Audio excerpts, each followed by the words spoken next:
今天跟几个老挝妹子啊，在这里看房子啊，带他们租个房子。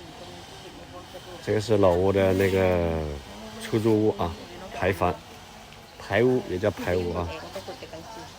看一下啊，这里一共有10几间啊。你看到这个是3个老挝女孩，也是米娜、娜娜、乖乖，给他们租个房子啊。我们在等那个房东过来看门。他们这里的出租屋基本在60万老币左右吧，60多万、70万，350块钱左右啊，人民币。像这个院子比较大，这个出租的院子比较大，还是很舒服的，住在这里。我们等一下等房东拿钥匙过来，我们再到里面去看一看。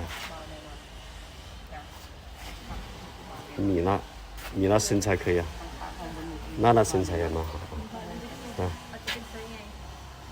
乖乖是双胞胎姐姐。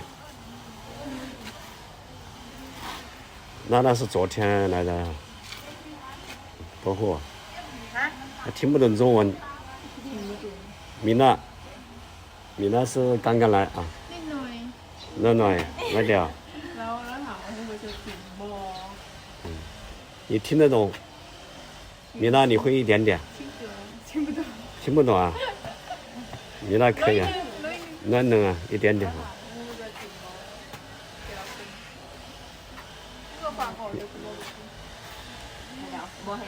米娜，你是哪里人呐？班哥อยู่ไสฟุซาลีอ่ะฟุซาลีมีคนจีนหลายๆมีคนจีนหลายๆคนจีนอยู่ไหนเฮียงญี่ปุ่นวะเก็บตาแบบชงดึงนะอ๋อซาจินซาจินอ๋อ不一样嘛不เองฟุซาลีมีคนหลายว่าภาษาจีน啊 OK 对了我们那个房东过来了啊，这个大姐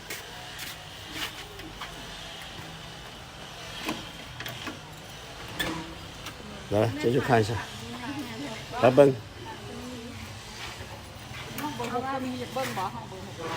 奔你ก่อน先看这一间吧，先看这一间。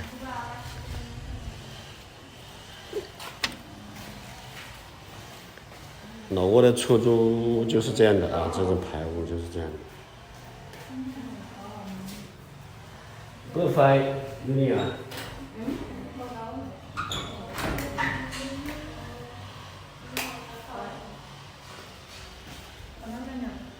这里有一个卧室，睡房，睡在里面。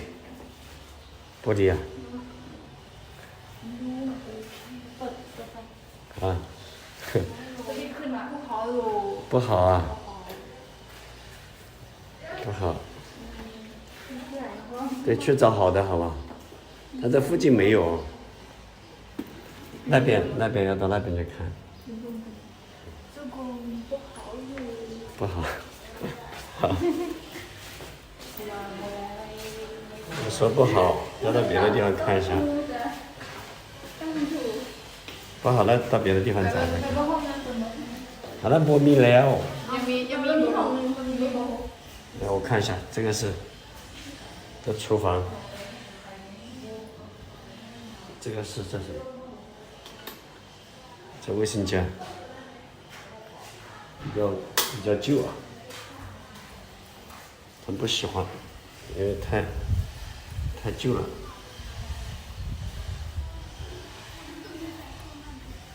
太旧了，我把这个灯给它关了。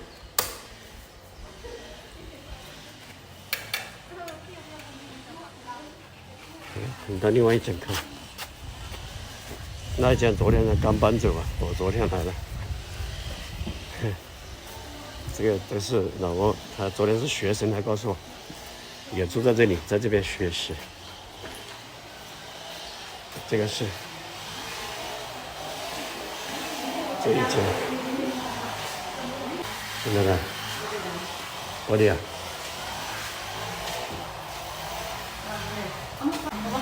我的呀，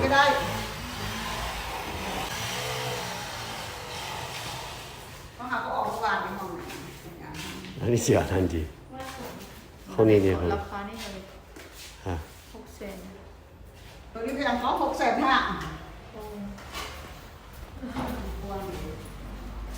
这一间差不多啊，这65万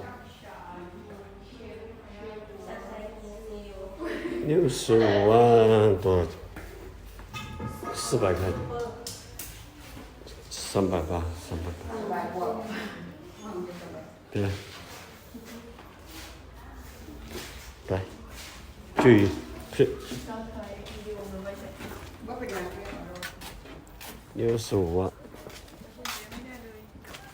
到380左右，400块钱。我本馆，碰了本馆啊，靠不在的。 หมายถึงมึงยังไง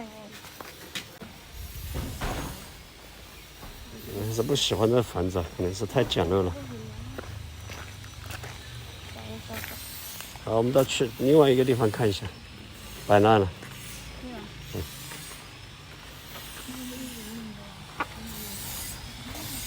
这出租屋条件不好，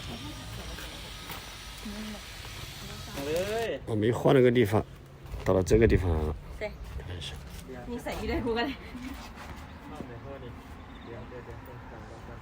环境怎么样？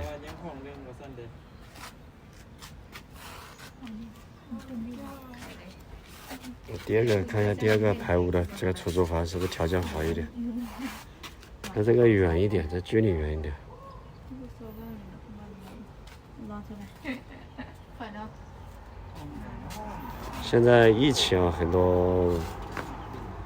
多人都回家去了，很多老外人，所以说现在房子还是挺多的。 อันห้องใดที่ว่าห้องว่างขนาด 他在打电话，那个房东在打电话 ห้องบัดเจ็ต 过来看房。 โอ้เอาเขาออกแล้วนะ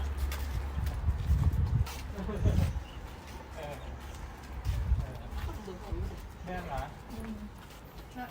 这一条这么多，很多都住满了吗？应该没有吧？ บ่จือแม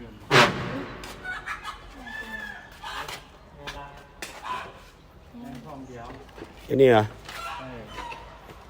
จักคนอยู่จักคน 3 แม่นเมื่อวันนี่ 3块， 3 คนข่อยสิรับมาจอบก่อนเจ้าบ่อยู่ 高不有？ เจ้าบ่อยู่แล้วข่อยสิรับมาจอบ 哇，这个好，比刚才那个好得多啊，是吧？ เอาหากเขาบอกให้ยังบ่ได้อันนั้น 这个，这是外面这个，这边应该好多了，这个条件应该可以了，这是卫生间。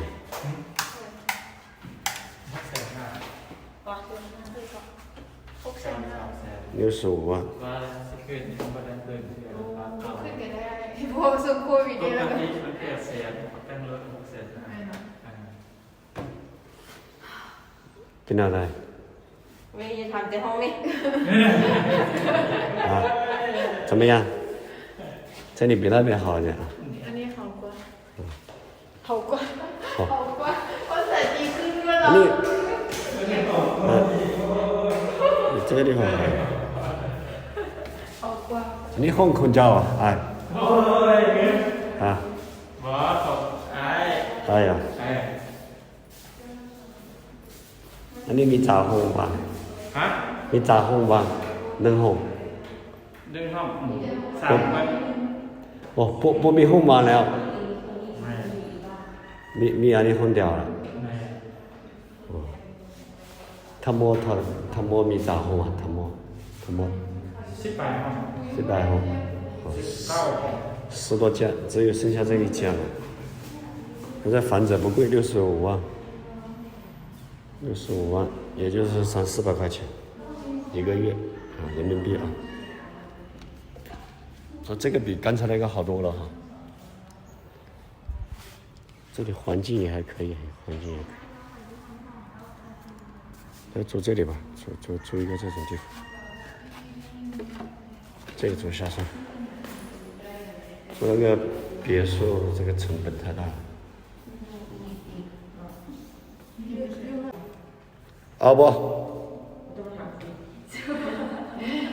อ่ะ ก็ตัวใหญ่ยุ่งเมือง เฮ้ยอันนี้ซับไปนะบ่ค้อนนะ แต่ว่าเขาต้องได้ซื้อ มันต้องได้เซรา อุ จา ปกรณ์ในการแต่งกินแล้วก็แบบเขาต้องได้ซื้อผ้าปูอีหยังไว้หลายๆเลย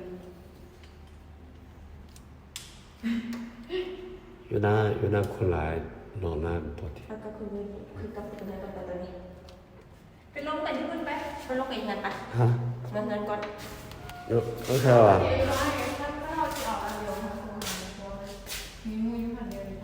ไม่มีอีก แล้วเดี๋ยวดูกับที่เกี่ยวเนี่ยสองสามคุณไม่ใช่จะมาเกี่ยวข้องเนี่ย